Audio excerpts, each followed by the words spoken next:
Hi everyone, welcome back to my channel. My name is Leanna if you're new, and today I'm channeling my high school self with this cardigan. I feel like this look is very like snooty rich girl, but I'm into it. I like it. So if you know me at all, then you'll know that I'm a homebody. And what do I like to do as a homebody? I like to watch a lot of TV shows, and I like TV shows a lot more than movies because I just feel like many movies are so rushed because there's only an hour and a half to get you invested in the main characters, invested in the storyline, and then you have to like resolve a conflict. And you know, most of the time I just feel like when I watch movies I'm not that invested, and it just, I don't care. And like a lot of rom-coms are like really stupid to me. But of course there are some cinematic masterpieces such as Shrek 2.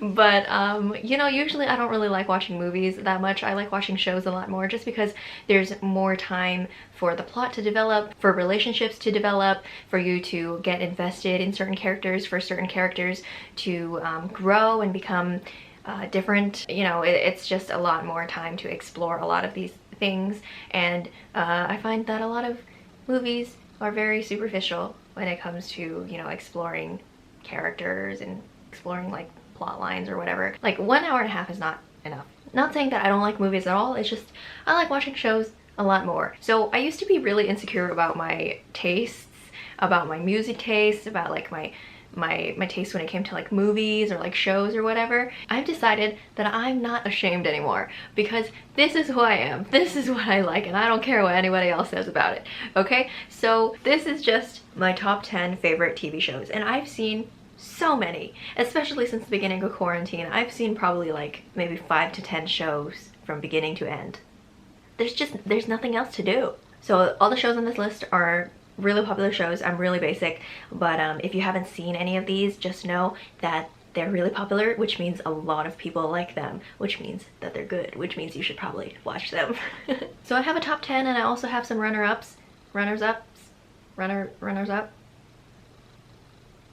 So let's do the runner-ups first. That didn't make it into the top 10, but I still really like. So the first of the runner-ups is Little Fires Everywhere. This show is pretty new, and I've only seen the first season, which is the only season that's out right now, so I feel hesitant to kind of bump it any further just because I don't know if it's going to be good later. But I really did enjoy season 1. It came out this year. It stars Kerry Washington and Reese Witherspoon, two very talented actresses, so it's just entertaining to watch them on their own. But the plot is amazing, and it's based on a book actually, and in my opinion, whenever a movie or a TV show is based on a book, it's just, you know, that much better, because I feel like authors really know how to create a very enticing plot. Much better than screenwriters, I'm sorry. Okay, anyways, I think if I had to summarize the show in one sentence, I would say it's about mother and daughter relationships. So Reese Witherspoon's character is Elena, and she has a daughter who she has a very turbulent relationship with. And Kerry Washington's character, Mia, she has a daughter who she has a very loving relationship with. And you know, Mia and Pearl, her daughter, they don't have a lot.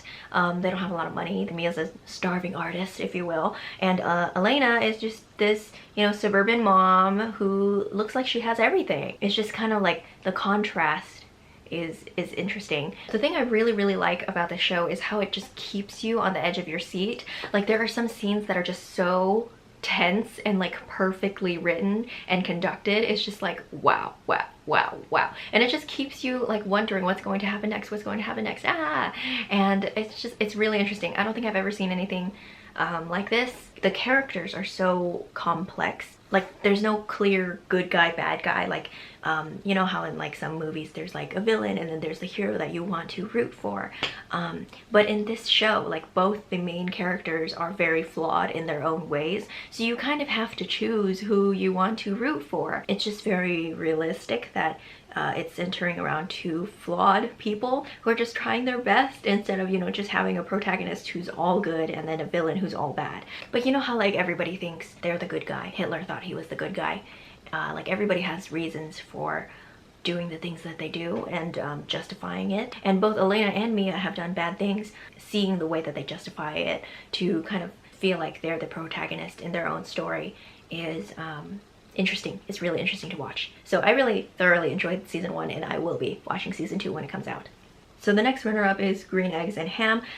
This show seems like it would be really stupid and childish because it was based on a children's book. I think we pretty much already know the gist of the story since, you know, the Dr. Seuss book is really, really famous. But they added like so many details to the story to make it complex and fun. The animation is super fun. The rhymes, they kept the rhymes, but they just added so much more detail, and the jokes are just so funny. Like, I don't know if I'm just childish for liking it, but it's really, really funny, and I feel like they made it with the intent of it not just being for kids. I know I enjoyed it for sure. Okay, so the next runner-up is Rick and Morty. If you haven't watched Rick and Morty, like, what are you doing? What are you doing? If you don't know about it, it's about a grandpa and grandson, and you know, it's about their adventures. The grandpa is this super genius who kind of hates the whole universe because he's too smart for everyone, and he makes all these like devices like a portal gun or whatever. They just go to like different planets and different dimensions, and you know, I feel like all the writers on the show are like high while they like write the show and like just come up with ideas, and there are some things that are really, really like stupid, so stupid that it's actually really, really funny. I know it's not for everyone. There are some people who think that, you know, they just wouldn't be interested, but I definitely think it's really funny. I actually haven't caught up with the latest season, but I do really remember enjoying season 1 through 3. Season 3 was just amazing. I think season 3 episode 3, Pickle Rick, was my favorite one yet, and I know that one is like really popular. I'm so basic, but it is just a masterpiece and there's no denying that. So yeah, Rick and Morty, really, really great adult animation. It's very clever in my opinion. Okay, so now we're moving on to the top 10. Number 10 is Never Have I Ever. This is a pretty new Netflix original created by Mindy Kaling, and she is just a genius. I love her. This show was amazing. Of course, I've only seen season 1, so I can't really say that it's amazing because I don't know what season 2 is gonna be like, but season 1 was so fresh and original. If you haven't seen it, it is about this Indian American girl, Devi, and she basically devises this plan to become popular at the start of the new school year, and then she finds herself like in a love triangle between 2 white dudes. I mean, one of them's half Japanese. It's very clear that this show is like meant for younger audiences, but I don't care because I'm a hoe for that shit. This show is so refreshing. Firstly, because of the Asian American cast. We love the representation, and Darren Barnett is a daddy, and it made me laugh out loud and cry. Like, I find that my favorite shows are the ones that evoke the most emotion from me, and this show made me laugh and cry like really fucking hard. It just really evokes that emotional response, and I got really invested in the characters. But yeah, it was an emotional roller coaster, and honestly I was really surprised because I thought it was just going to be like one of those shows that I would watch just for funsies, you know, just for like entertainment, like teen romance, like stereotypical like trashy TV show, but it actually made me super emotional and I really, really liked it. Okay, so number 9 is the show You, and it's basically just about Dan from Gossip Girl going crazy. No, I'm just kidding. It's just Penn Badgley being a great versatile actor, and he's actually very, very well spoken and very eloquent, and very intelligent, it seems, in his interviews, so I really like him. But anyway, this show is about this dude Joe who becomes obsessed with this girl Beck from a small interaction in the bookstore that he works in, and the show is called You because Joe is narrating the show, but it's all directed at Beck, so it's like he's directly talking to her, and it's very, very creepy. He becomes her stalker, and then he like wiggles his way into her life, and then they start dating, and she doesn't know any better that he's like stalking her, and he also kills people. So it kind of gets really, really intense. There are a lot of like gruesome murder scenes, like they really like to show the gore and violence, and I had to look away for some of it because it was just too much for me. Like in Breaking Bad, like I couldn't watch the scene where they melted the body in the acid in the bathtub. Like I just couldn't watch it. Like I can't watch that stuff. I'm gonna get nightmares. So I definitely looked away in You when, you know, there were some more gruesome scenes, but it was a really great show. Season 1 is better than season 2, but season 2 is still worth a watch in my opinion, and I'm definitely gonna see season 3. And this show is also based on a book. But yeah, the show's writing is just very, very enticing, and I've never seen a show like this. It's very unique. So number 8 is Futurama. I actually haven't watched Futurama in a while, but I remember really liking it. If you haven't seen it, it's about this guy named Fry who accidentally freezes himself in a cryogenic chamber. Is it cryogenic? And then he finds himself 1,000 years into the future. The world is drastically different. Like, the humor is very timeless. It's definitely one of these like edgy, funny adult cartoons in the same category as like Bob's Burgers or like Archer. I've been meaning to rewatch it for a while, but I haven't gotten around to it actually, but I will soon. My favorite thing about the show is its humor, and it's a really great binge. Honestly, everything on this list I have binged.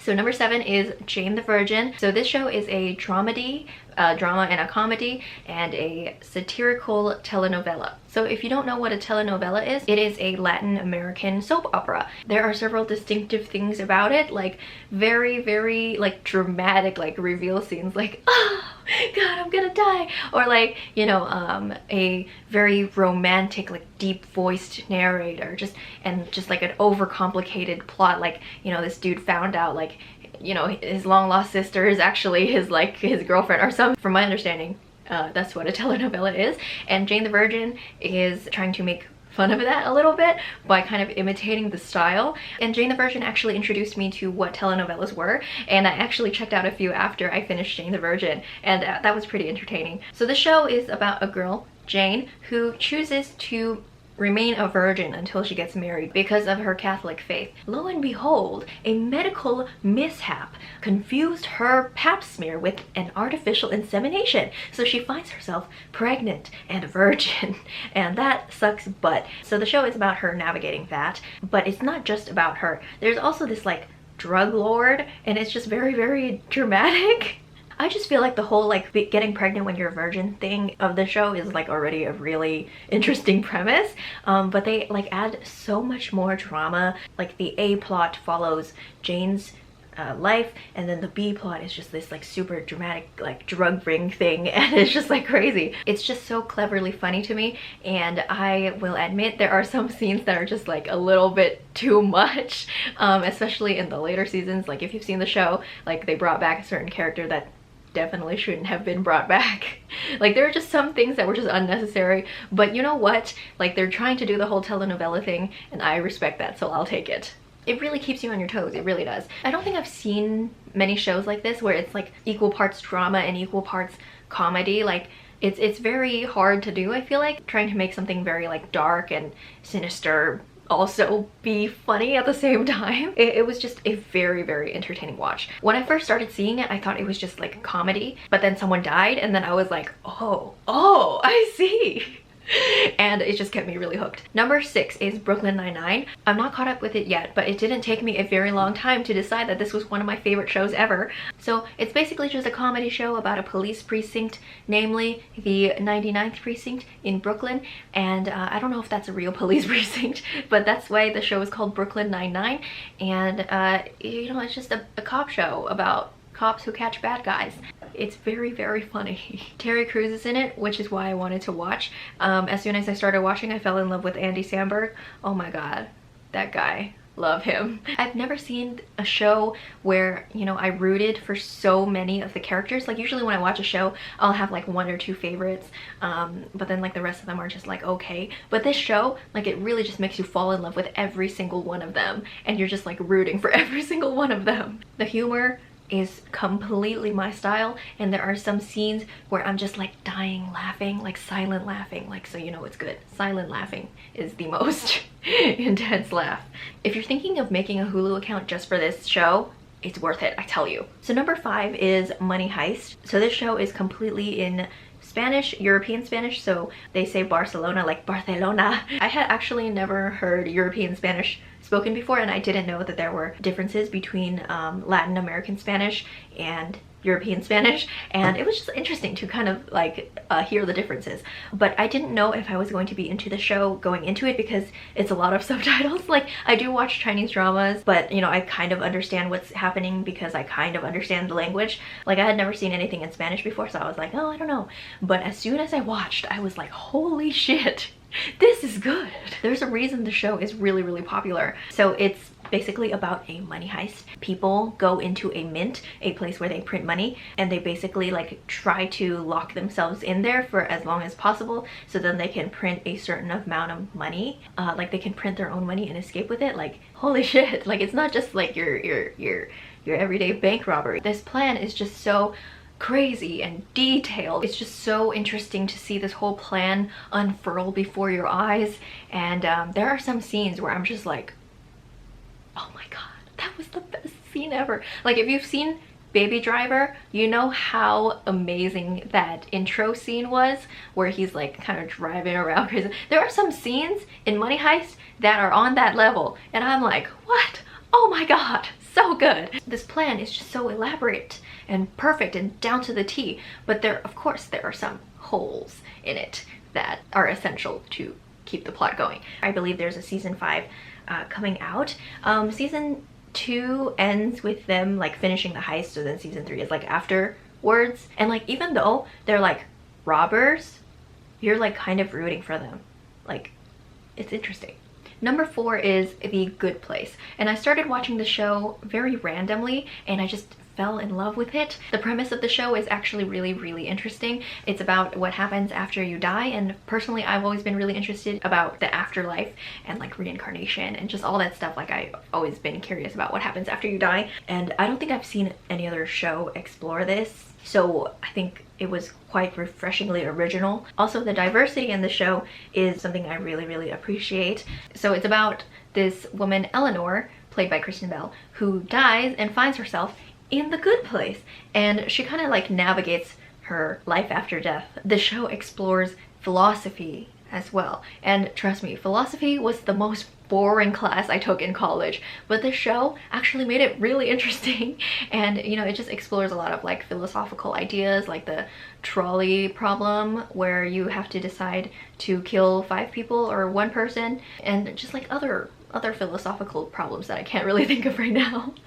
But it's just really interesting because it kind of makes you think about like what it means to be good and like how you've been kind of conducting yourself in your life thus far, and kind of makes you wonder, like, would I go to the bad place or the good place? Who knows? The plot line is sublime.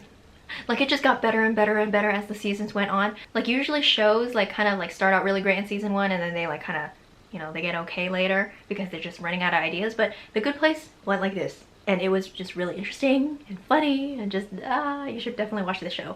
Kind of made me fall in love with Kristen Bell. So number 3, we're on the top 3 now. Ooh, okay. So number 3 is Malcolm in the Middle, and I know this is an old show. I know it was on TV when I was a little kid, but I didn't watch it because when it was just ending, I just started watching TV, and at that time I was watching Mickey Mouse Clubhouse. So I didn't watch Malcolm in the Middle while it was on TV, but oh my god.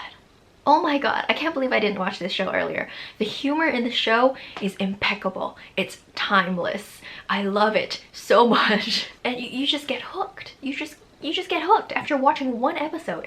I really love the show. There's not much else to say here. If you haven't heard of it, it's basically just one of those stereotypical 2000s family sitcoms, but it's the best one that's out there. And it just has like this nostalgic feel to it now that I'm like watching it in 2020, and it feels really nostalgic, and I really love that about it. And I actually had such a big crush on Bryan Cranston in the first 2 seasons, and this show was actually what made me want to watch Breaking Bad afterwards, just to see more Bryan Cranston. But yeah, I had such a crush on his character when he was like a little younger. So number 2 is Once Upon a Time, and this show explores the fairy tale characters that we know and love. How they managed to escape any type of copyright lawsuit from Disney is kind of beyond me, but I'm really excited that they did. So Once Upon a Time centers around the main character, Emma, who is Prince Charming and Snow White's daughter, but she doesn't know that because she was transported into our world when she was just a baby, and she grew up a hardened orphan.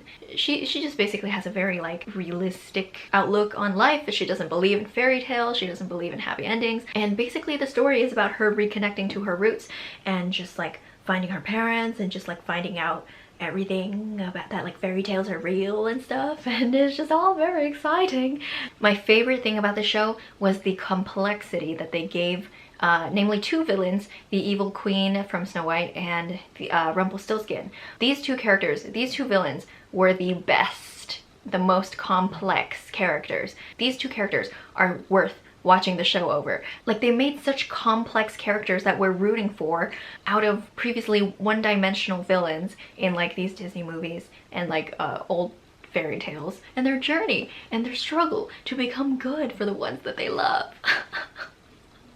Emotions. I'm such a hoe for it, and I grew up watching a lot of Disney movies, so I just love fairy tales. Like, I read the Grimm brothers, I like know the original stories. They just kind of like intertwined like all these characters from like different stories together, and it's just so interesting how they managed to do that. Admittedly, the first season is better than the other ones, but it is still pretty good. I feel like it was worth it for me to watch it like 3 times through, so it's very good. I'll watch this show like over and over again. I just love it that much. It definitely is a little more PG. I think it's actually PG-14 or something like that. It's definitely a little more PG. There's not blood or gore or violence or anything, and I think people are kind of turned off by that, which is so weird that they're turned off by like PG-ness. But yeah, it definitely doesn't have the level of violence that a lot of popular shows like You. So yeah, this is definitely not that popular of a show. I mean, it's pretty popular, but it's definitely not as popular as some of the more violent ones. But I still really like it. Okay, and that leaves us with the last one, my top 1 favorite TV show, Friends. I know, I'm so fucking basic. But everyone who says Friends is overrated, like most of the time, they'll be like, oh, Friends is overrated. Like, I'll be like, have you seen the whole thing? And they'll be like, no, I've only seen a few episodes. Like, how are you gonna say it's overrated if you haven't even seen the whole thing? I get it, like Friends is something that you can watch episode by episode, I guess. Like, it doesn't really matter, like, if you don't watch it from beginning to end and pay attention to every single detail. Like, it's a sitcom, so you can just like pick an episode, sit down, watch it, and then you'll like kind of still understand what's going on. But from beginning to end, it's a really, really great show. I've personally seen it about like 4 times through, from beginning to end, every single episode, and just being able to see the characters grow, like the whole like navigating your 20s, like becoming an adult, like finding a job, like trying to find a relationship, like that growth we got to see. From season 1 to season 10, we got to see in each of the characters. Like by season 10, each of the characters had done some growing, and it was just really nice to see. I get that it's a popular show, but it's popular for a reason. It's timeless, which is evident because people play it over and over and over and over again. People are still watching it even though it came out in the 90s. Oh, you get so invested in the characters over 10 seasons. For me, it was Rachel that I most related to. I mean, when I first watched it as like a teenager, I didn't like Rachel because I thought she was really annoying.